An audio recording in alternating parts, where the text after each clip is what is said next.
All right, welcome back everyone. This is the second video in the series of booklet solutions for atomic structure chapter. Now the questions covered in this chapter are stated in front of you. The topic which is covered is Bohr's model.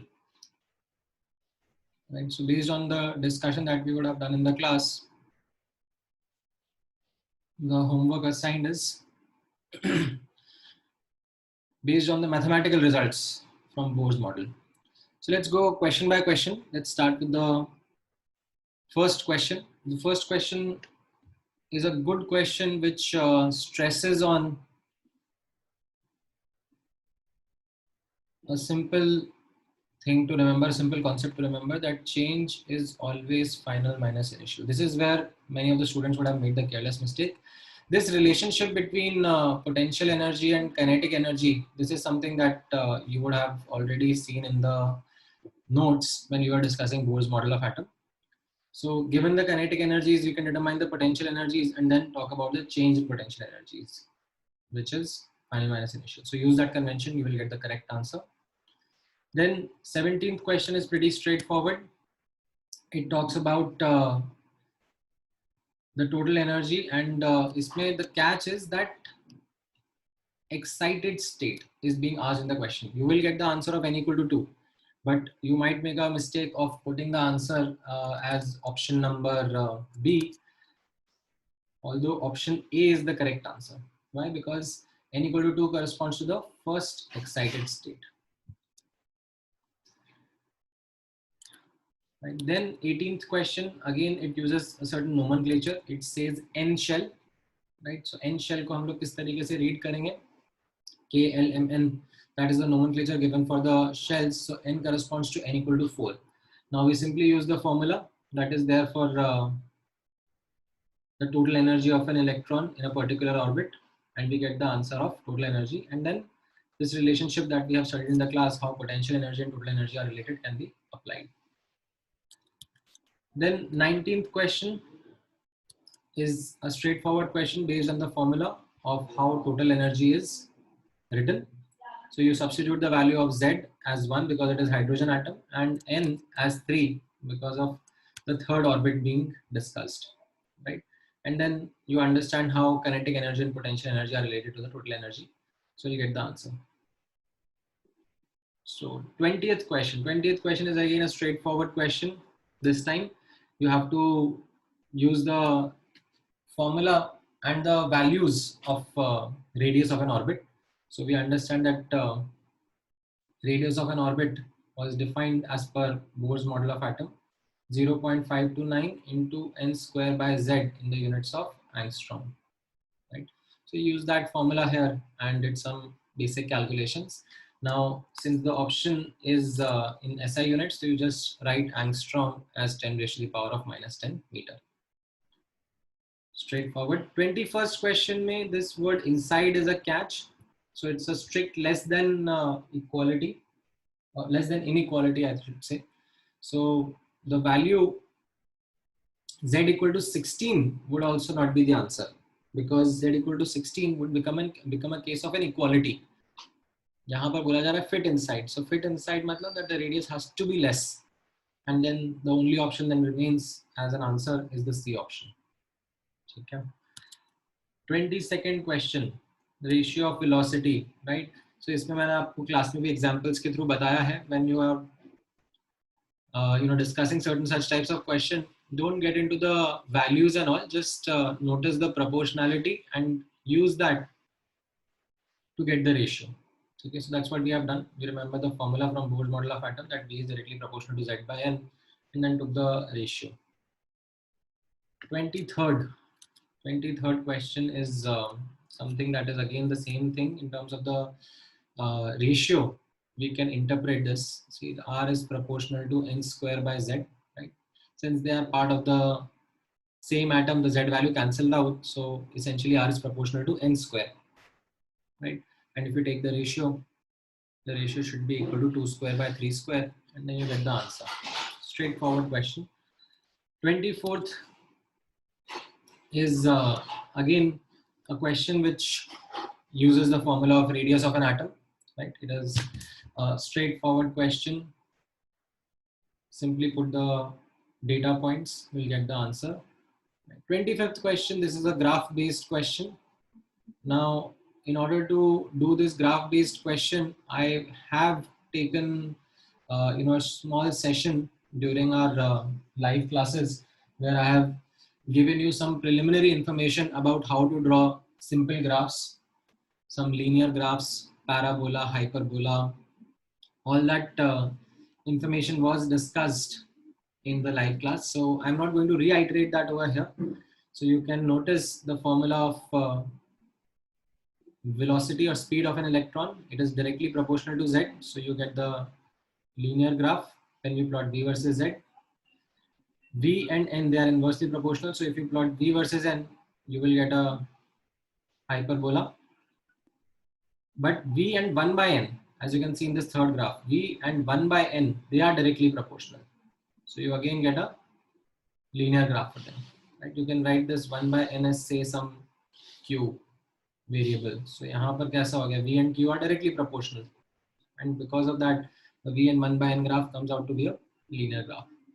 So, right, the D option does not match the hyperbola option, right? So that is the incorrect answer. The D option, that is something which is written for when a variable is related to the negative, directly proportional to the negative of the other variable. Then that D option kind of graph is something that we see. All right. Then 26 is calculation of frequency. Now, the calculation of frequency is pretty simple. It's based on the formula that is 1 upon time period. Time period is the distance traveled upon the speed. So distance is the circumference, 2 pi r, and speed is v. So you get the formula of frequency. And now, since you remember the formula of speed and radius from Bohr's model of atom, you just substitute everything in SI units, so that the final answer that you get is also in SI units only. So you use these and put and substitute, you'll get the correct answer.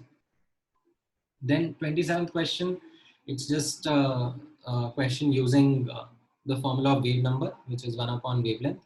Now, since the energy associated with the radiation is quantized in form of nhc by lambda, so 1 by lambda you substitute it as x, and based on it you will get the number of photons. So it's a simple question of substitution of the formula. 28th question mein, this is something that I have highlighted as part of class notes again, that ionization potential, you can replace it by ionization energy. So ionization potential was an old term. Ionization potential is something which you can now read as ionization energy. So you have been mentioned or given that ionization energy of ground state of hydrogen is 13.6 eV. Now this is something which was already known to you. ठीक है, but ठीक है, इसको given भी बोल दिया, ठीक है, एक्स्ट्रा डेटा दे दिया क्वेश्चन में. Now what you are being asked is ionization energy of hydrogen atom in the first excited state. So that means you have to take the electron from n equal to 2 to n equal to infinity. That is the change in energy that you'll have to calculate in order to take the electron from first excited state to out of the atom. So you substituted that over here, that this is delta E. Delta E is always final minus initial, and far away from the atom, the energy is 0. And second orbit ka, you can calculate the energy and get the answer. Okay. 29th question is a good question. It teaches you something else apart from the regular knowledge that we have gained in the class. So यहाँ पर observe करना, when I look at this formula of angular momentum, L is equal to mvr, can I say L is directly proportional to V or L is directly proportional to R? The answer is no. Why? Because when I say L is directly proportional to V, the other things in the equation must be constant. So I can't say L is directly proportional to V because R is not constant. Okay. Similarly, I can't say L is directly proportional to R because V is not constant.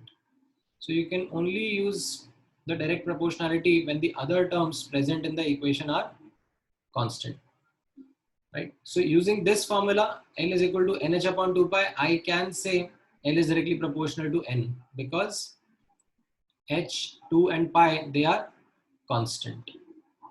ठीक है. So using this, as I know that r is also directly proportional to n square, or root over r is proportional to n, so I can relate L and R as that L is directly proportional to root R. Okay. This is one way of looking at it. You could have done the substitution over here also. Okay. But another way of doing is that you could have substituted the formula of V in terms of R, right? And from the force balance equation, and then also got the relationship between L and R while keeping other quantities here constant. So that is also another way. This is just one of the ways that I've shown. So the major learning is that to avoid seeing direct proportionality if other things are not constant. Okay. All right. 30th question. It is similar to the frequency based question that we just talked about. We understand the formula from that question, that it will be 1 upon time period, which is V upon 2 pi R. And since the proportionality of V and R are known to us, I can substitute them over here and get the proportionality for F, the frequency. And it comes out to be directly proportional to Z square by N cube. Now, if I am asked to compare frequency of certain case with certain case, I can quickly take the ratio of this proportionality. So third orbit of hydrogen, Z ka value 1, N ka value 3, substituted over here, upon frequency of second orbit of helium. So Z ka value 2 and N ka value 2, substituted over here, and I get the ratio. Okay. ध्यान से observe करना. This is something that is a consistent methodology that we have been following when we are asked to compare certain Bohr results between different single electron species. Now, 31st question was also on the same lines, that you have been given kinetic energy of a certain case and being asked the kinetic energy of certain other case. Okay, single electron system. So the formulas of Bohr model of atom are applicable. So we use the formula of proportionality that kinetic energy is directly proportional to Z square by N square, and then we take the ratio and put the Z and the N of the respective cases along with them to get the unknown. ठीक है. यहाँ पर एक छोटा सा catch यही रहेगा that kinetic energy आपसे नहीं पूछा जा रहा था, आपसे actually total energy पूछा जा रहा था. And since you know the relationship between total energy and kinetic energy, you can easily say that the total energy is minus of kinetic energy. All right. Now, 32nd question, I'm sure you would have gotten stuck at it. It's a good question. If you are able to get an answer to it, then also it's great. But I would want to discuss it a little later after doing atomic spectrum in a bit more detail. Okay. In fact, this is something that was just the last topic of our discussion that we did in the last class. So let me kind of take a recap of it, kind of explain it more, and then come back to this question again. Okay. I'll discuss it in the class itself. 33rd question is again something that you have been asked to compare force in a certain single electron case versus force in certain other single electron case. And in order to do that, we need to understand the proportionality. And since this formula is not something that you have derived by yourself, but I would expect you now to remember this formula, that force of attraction between the nucleus and the electron is directly proportional to Z by R square, and R is directly proportional to N square by Z. So that is what I have substituted over here and got the proportionality of F in terms of Z and N. Once this is done, then it is the same methodology. You take the ratio, substitute the Z and N appropriately to get the answer. Okay. So this was the key part of the question, where you have to identify how F is related to Z and N, and then rest is the mathematical calculation. 34th question is also based on the same lines. It might again look like to you what is angular acceleration. ठीक है, ये term वापस आप लोगों को नहीं समझ में आ रहा होगा because of the fact that मैंने आपको circular motion नहीं पढ़ाया है, right?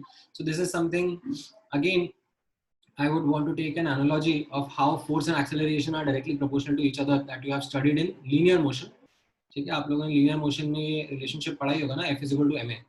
So उसी तरीके से circular motion में भी the force, the centrifugal force you can say, or the centripetal force is directly proportional to the angular acceleration. So जो proportionality force का मैंने यहाँ ऊपर निकाला था, Z cube upon n raise to the power of 4 वो मैंने इसी क्वेश्चन में यूज कर लिया है. ठीक है, I have just taken the result from the previous question right on to this question. ठीक है, अब आपको जब आप सर्कुलर मोशन पढ़ लोगे तो आपको एंगुलर एक्सेलरेशन का फॉर्मूला भी बता दिया जाएगा. In fact you will be able to come up with that answer by yourself and get this proportionality in certain more fundamental way. ठीक है, but अभी के लिए take it to be directly proportional to force and use the same relationship to get the answer. All right, then 31st question is, or 35th question actually. 35th question is pretty straightforward.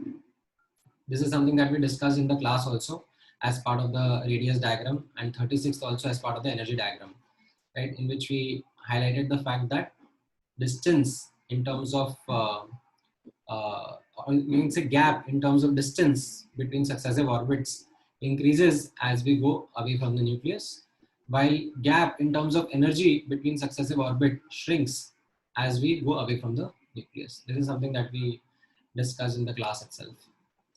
Same something proportionality के form में आपको ये समझ में आ जाएगा. So this was the FBO question section. Now let's come to the FBS section of the handbook. Now in the FBS section, the calculations are hectic. So this is something which I'll highlight upfront because this comes out as a common concern among students, that it took a lot of time for them to arrive at these answers without the use of calculator and all. So this is, I completely agree, but I'm also going to reiterate the same thing that I have told you in the class, that in the booklet and while solving certain reference books, you are going to come across questions jahan par the calculations might not be great. But when it comes to exam, when it comes to tests, the data is designed in such a manner that the calculations become relatively easier. ठीक है, आप उठा के देख लो पिछले कितने ही साल के जेईई के papers, you will not find questions जहाँ पर they have forcefully made students to spend time into doing unnecessary calculations. ठीक है, डेटा अच्छा डिजाइन, कैलकुलेशन करवाएंगे ऐसा नहीं कैलकुलेशन नहीं होगी, डेफिनेटली कैलकुलेशन होगी. ठीक है, तो कैलकुलेटर मत यूज करना, because the moment you start using calculators, it kind of destroys your aptitude or destroys your willpower to solve manually. ठीक है, then you always go for the shortcut, फटाफट calculator निकाला एंड सॉल्व करने लग गए. सो JEE के exam में भी कैलकुलेशन रहेंगी, बट डेटा इतना गंदा नहीं रहेगा, काफ़ी चीज़ें कैंसिल आउट होती होंगी, सिंप्लीफाई होती होंगी, अप्रॉक्सीमेशन काम कर जाएगा. तो you will learn that time and again, but don't use calculator as it will kind of take away the it will kind of break that inertia and of being proactive. You will become lazy next time. जब भी कुछ question आएगा फटाफट calculator उठा लोगे. Alright, सो FBS के questions बड़े simple हैं. They are just straightforward application of formulas with couple of questions using certain different I should say units, but we'll come across them. So let's talk about the 17th question first. Now in this, it's a question in which it simply asks you to determine the number of or the time taken to complete 10 raised to the power of 7 revolutions. So you remember the result of what time period was, that एक revolution complete करने में the time taken is what is we defined as time period. It will be 2 pi r by b. It will be the distance traveled upon the speed. ठीक है, सो यहाँ पर question पूछ रहा है अगर 10 की पावर 7 रेवोल्यूशंस करने हैं तो कितना टाइम लगेगा. You did a simple unitary method and got the formula. Now in order to calculate the formula, you use the result of v and r of the concerned orbit. So it is at in the second orbit, so r का formula हमने use कर लिया. Don't forget to put the SI units. ठीक है, angstrom में नहीं metre में लिखना. एंड वैसे ही speed of electron is something that we also know the formula for. So since it is second orbit, so you substituted the value of n as 2 and got the result of the speed as well in SI units. So you substitute and do the calculation. As I said, the calculations are not that great, but you will be able to get the answer. Okay. Now, 18th question. 18th question, again, it's a straightforward question that just asks you to apply the results or the formulas that you have learned in the Bohr's model, especially in the first and the second part. Okay, first and the second part is pretty straightforward. You just apply the formula. That's it. Okay. And after that, the third part is something where they have given some slight bit of variation, that the electron is de-exciting from n equal to 3 to n equal to 1. And during this de-excitation, what will be the wavelength and frequency of the photon or the spectral line that will be observed. So you use the formula that hc by lambda or h nu is delta E, and मैंने यहाँ पर थोड़ा direct calculation कर दिया है because I remember the energy levels. ठीक है, this is something which helped me a lot while solving these questions. That for hydrogen I remember that n equal to 1 का energy level was minus 13.6 eV. n equal to 2 का energy level was minus 3.4 eV. n equal to 3 का energy level was minus 1.51 eV. n equal to 4 का energy level was minus 0.85 eV. This is something that helped me in a lot of calculations. तो यहाँ पर जैसे E3 and E1 के बीच का gap है, तो I just quickly used these values and did a calculation, and this came out to be 12.09 eV. And because SI units में पूछा है, तो मैंने EV को joules में convert कर दिया by using the conversion factor, and then I got calculating the frequency. Wavelength के लिए मैंने conversion नहीं करा था. Wavelength के लिए actually I used the formula 12400 upon 12.09. ठीक है, approximately I would have got the same answer. ठीक है, थोड़ा सा आगे पीछे करके I would have got the same answer. Now, 19th question. 19th question, again, like straightforward application of the result of radius of single electron species. एक बार hydrogen के लगाना है, एक बार हीलियम प्लस के लगाना है, right? So n square by z, यहाँ पर जो z का वैल्यू है, ठीक है, हाइड्रोजन के केस में सब में 1 है, and in case of helium plus the z value is 2. 20th question. Now, थोड़ा सा language of the question is something that you'll have to keep in mind, that it is the energy required to remove an electron from 4th Bohr orbit, right? So when you read the language of the question, it is understood that n equal to 4 से n equal to infinity लेके जाना है, तो कितना energy लगेगा? So that's simple. Delta E is change in energy, that is final minus initial. Final is 0. Initial is something that we can calculate from the formula itself, and we get the answer that this is the delta E. Now, many times I have used this interconversion formula. If you don't remember it, I would advise you to remember it for faster calculation. The energy value that I calculated was in electron volts, and it was for a single atom. Okay? But if I have to do this calculation for a mole of atom and report it in the units of kilojoule, then this is the interconversion factor that I should use. So that delta E, instead of electron volt per atom, now I can write it as kilojoule per mole, right? And अभी भी question का answer match नहीं करेगा because kilo joule पर मोल में नहीं पूछा है, किलो कैलोरी पर मोल में पूछा है. So I use this interconversion of calorie and joule to answer the result in kilo calorie per mole. ठीक है, instead of joule I would write calorie upon 4.18, and this will get me the correct answer.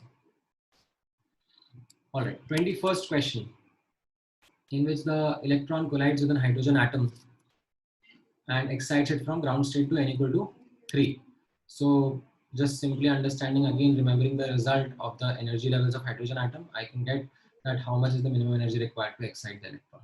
Okay, so this was something pretty simple, straightforward. It would have saved you time if you remember the energy values of hydrogen atom. Okay. 22nd question mein erg is being mentioned, which is another unit of energy. This is the CGS unit of energy, and the interconversion between erg and joule, joule is the SI unit of energy, is simply as I have highlighted in front of you. 1 erg is 10 raised to the power of minus 7 joule. Now, since the question talks about energy level of electrons in terms of erg, So we'll quickly multiply by this factor to convert into joules. And in this particular question, you are being asked about the wavelength, in case of a transition from n equal to 2 to n equal to infinity. So E infinity is 0 and E2 is something that we'll use the formula that is given in the question itself. Since it was in erg, I converted it into joules. So I got the value of delta E in joules, and in order to calculate the value of lambda, I substituted the value of H and C also in SI units. Okay, because delta E मेरे पास में joules में था. So this is the kind of calculation that comes in. Not that easier calculation to work with, but still you will have to do in case you have a subjective question in front of you. All right, 23rd question. Now, the first piece of information that ionization energy of hydrogen atom is 13.6 eV. It's kind of a redundant data because we already know, right? So this is something which is given, as well as that is something that we also know. नहीं भी बताते तो भी हमारा काम चल जाता, ठीक है? But अब because we have the ठीक है लिख लेते हैं यहाँ पर, and since we know that energy is directly proportional to z square by n square with a negative sign, so I substituted the value of z and n for the respective case that was being asked and did a calculation. Okay. So simple application of formula, not getting into the details of the calculation. 24th May. So this is actually a question from the quantum theory of light. तो इसमें तो मैंने कुछ explanation डाला ही नहीं है. I have straight away used the solution in one line. Right. This is the power into time into the efficiency. So this is the energy of light that is coming out from the bulb, and this is the interpretation from quantum theory of light that you can write this as nhc by lambda. So I've just put the values in one equation itself, and then you can go ahead and solve for the value of n. Right. In the 25th question, again that same erg is featuring, which when converted to joules is in the following manner, and then you have been given that the energy of the second third orbit is given to you. So if a de-excitation is happening from 3 to 2, okay, the delta E will come out to be negative.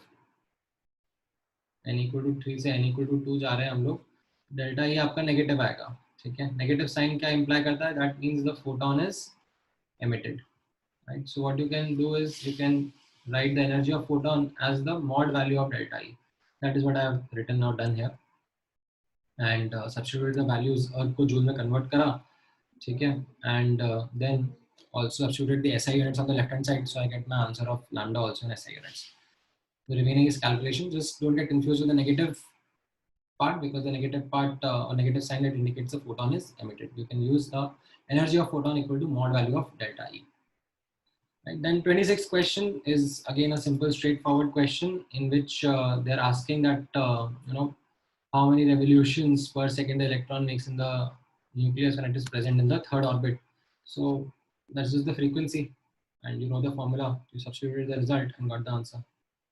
Right. 27th question is a good question. In case of this question also, थोड़ा सा unitary based method का use लगेगा. That frequency or time period का definition was that one revolution करने में कितना time लग रहा है. तो 10 raised to the power of -8 seconds में कितने revolution हो पाएंगे. ये unitary method से आप solve करोगे, you will get the answer. Substitute the value of V and R for the concerned orbit, that is n equal to 2. So you should be able to then get the answer. Right. 28th question, straightforward. एक बार पढ़ने के लिए थोड़ा सा it might come out to be a little multiple lines, but it's a simple question asking you the z value that will correspond to an X-ray emitted during a transition from n equal to 2 to n equal to 1. ये A part तो बहुत आसान है, A part के लिए तो मैं discussion भी नहीं करूँगा. B part के लिए मैं बता रहा हूँ that ये जो राइट हैंड साइड आया है, ठीक है, ये कहाँ से आया? This is come from 13.6 into Z square into 1/1 square minus 1/2 square, ठीक है. उसको मैंने थोड़ा फटाफट सिंप्लीफाई करके 10.2 जेड स्क्वायर लिख दिया. क्यों? बिकॉज मुझे इतना तो याद ही था कि हाइड्रोजन के फर्स्ट और सेकंड ऑर्बिट में कितना एनर्जी गैप रहता है, दैट इज 10.2 eV, एंड किसी हाइड्रोजन लाइक एटम में होगा तो z स्क्वायर से मल्टीप्लाई करना रहेगा. So that's just a little bit of faster way of solving this question. All right, so I think this should help you suffice to understand how the questions were solved. Right, the approach part is something which should be now abundantly clear to you. All right, thank you guys.